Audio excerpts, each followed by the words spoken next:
নমস্কার। যারা সরকারি চাকরির জন্য প্রস্তুতি নিচ্ছেন তাদের জন্য আজকে একটা দারুণ খবর আছে। স্টাফ সিলেকশন কমিশন মানে আমাদের এসএসসি তাদের সিলেকশন পোস্ট ফেজ 14 2026-এর অফিসিয়াল নোটিফিকেশন কিন্তু জারি করে দিয়েছে। তো চলুন আর দেরি না করে এই নিয়োগের আদ্যোপান্ত সবকিছু জেনে নেওয়া যাক। দেখুন, এই নোটিফিকেশনের সবচেয়ে ভালো দিকটা কি জানেন? এখানে সবার জন্য সুযোগ আছে। মানে আপনি মাধ্যমিক পাশ করেছেন, আপনার জন্যও পোস্ট আছে। উচ্চ মাধ্যমিক অবশ্যই আছে। আর যারা গ্র্যাজুয়েট বা তার চেয়েও বেশি পড়াশোনা করেছেন, তাদের জন্য কিন্তু বিভিন্ন ধরনের পদ রয়েছে। সত্যি বলতে এটা একটা বিরাট সুযোগ। তো চলুন প্রথমে আমরা এক ঝলকে পুরো ব্যাপারটা দেখে নিই। মানে কবে থেকে আবেদন করা যাবে, কি কি যোগ্যতা লাগবে, পরীক্ষাটা ঠিক কেমন হবে আর কিভাবে আবেদন করতে হবে, সবটাই আমরা কভার করব।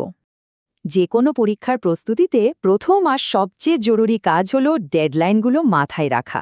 তাই আসুন সবার আগে দেখে নিই কোন কোন তারিখ একদম ক্যালেন্ডারে মার্ক করে রাখতে হবে। আচ্ছা, তারিখগুলো কিন্তু খুব মন দিয়ে দেখে নিতে হবে।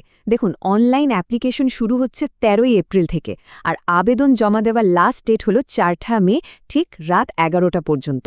মানে একদম শেষ মুহূর্তের জন্য অপেক্ষা করা কিন্তু চলবে না। ফি পেমেন্টের জন্য অবশ্য আরও একদিন এক্সট্রা সময় থাকছে, মানে 5ই মে।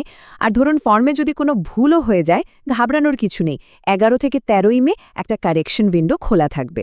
আর পরীক্ষাটা ওটা ধরে রাখুন জুন মাস নাগাদ হয়ে যাবে। ডেটগুলো তো জানা হয়ে গেল।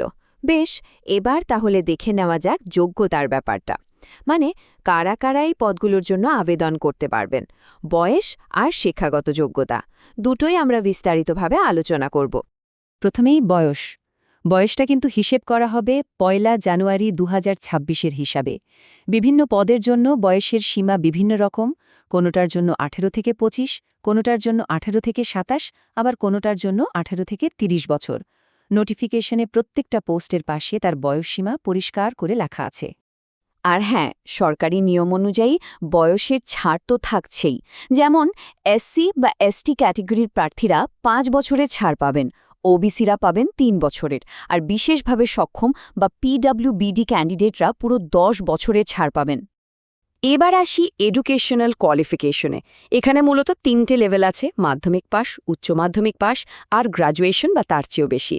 একটা কথা কিন্তু মাথায় রাখতে হবে, যদি আপনার যোগ্যতা থাকে তাহলে আপনি একাধিক পোস্টের জন্য অ্যাপ্লাই করতে পারবেন, কিন্তু প্রত্যেকটার জন্য আলাদা আলাদা করে ফর্ম ফিল আপ করতে হবে আর আলাদা করে ফিও দিতে হবে।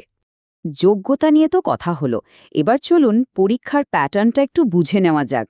মানে পরীক্ষাটা কিভাবে হবে, কোন কোন বিষয় থেকে প্রশ্ন আসবে, আর নম্বর ডিভিশনটাই বা কীরকম থাকবে, এগুলো জানা কিন্তু প্রস্তুতির জন্য খুব জরুরি। পরীক্ষাটা হবে কম্পিউটার বেসড, মানে অনলাইন পরীক্ষা। মোট 4টে পার্ট থাকবে: general intelligence, general awareness, quantitative aptitude মানে অঙ্ক, আর ইংলিশ ল্যাঙ্গুয়েজ। প্রত্যেকটা পার্ট থেকে 25টা করে প্রশ্ন আসবে, মানে মোট 100টা প্রশ্ন। আর প্রত্যেকটা প্রশ্নের জন্য থাকছে 2 নম্বর করে। তাহলে টোটাল পরীক্ষাটা হচ্ছে 200 নম্বরের। এবার আসি একটা খুব খুব ইম্পর্ট্যান্ট ব্যাপারে, সেটা হলো নেগেটিভ মার্কিং। হ্যাঁ, এখানে কিন্তু নেগেটিভ মার্কিং আছে।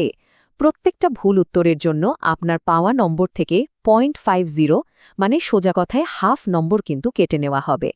তার মানে বুঝতেই পারছেন, আন্দাজে উত্তর দেওয়ার কিন্তু কোনো জায়গায় নেই। খুব সাবধানে যেটা একদম নিশ্চিত সেটাই আনসার করতে হবে। পরীক্ষা নিয়ে তো একটা ধারণা হয়ে গেল। এবার তাহলে সবচেয়ে জরুরি ধাপে আসা যাক, মানে application process. Form fill up করার সময় কোন কোন জিনিস খেয়াল রাখতে হবে, চলুন এক এক করে দেখে নিই।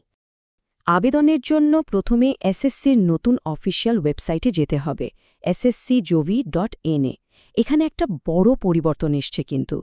এবার আবেদনের সময় একটা লাইভ ফটো আপলোড করতে হবে, মানে আপনাকে ওয়েবক্যাম দিয়ে সরাসরি ছবি তুলে আপলোড করতে হবে। এরপর খুব সাবধানে পুরো ফর্মটা ফিল আপ করে অনলাইনে ফি পেমেন্ট করে দিতে হবে। অ্যাপ্লিকেশন ফি কিন্তু খুবই কম। জেনারেল আর ওবিসি ক্যান্ডিডেটদের জন্য মাত্র 100 টাকা। আর তার থেকেও বড় কথা হলো, মহিলা প্রার্থী এবং এসসি, এসটি ও পিডব্লিউবিডি ক্যাটাগরি প্রার্থীদের কোনো ফি দিতে হবে না। তাদের জন্য আবেদন করাটা একেবারে বিনামূল্যে। ফর্ম ফিল আপ করার সময় নিজের নাম, বাবার নাম, জন্ম তারিখ এই সব তথ্যগুলো খুব মন দিয়ে মিলিয়ে নেবেন। যদি কোনো টেকনিক্যাল সমস্যায় পড়েন তাহলে এসএসসির এই টোল ফ্রি হেল্পলাইন নম্বরে ফোন করতে পারেন। আর আমার পরামর্শ হলো শেষ দিনের জন্য অপেক্ষা না করে যত তাড়াতাড়ি সম্ভব ফর্মটা ভরে ফেলুন। আশা করি এই নিয়োগ বিজ্ঞপ্তি নিয়ে আপনাদের সব ধারণা একদম পরিষ্কার হয়ে গেছে। সমস্ত তথ্য এখন আপনাদের সামনে। তাহলে এবার প্রশ্ন একটাই, এই বিরাট সুযোগটাকে কাজে লাগানোর জন্য আপনার প্রস্তুতির প্রথম পদক্ষেপটা কী হতে চলেছে?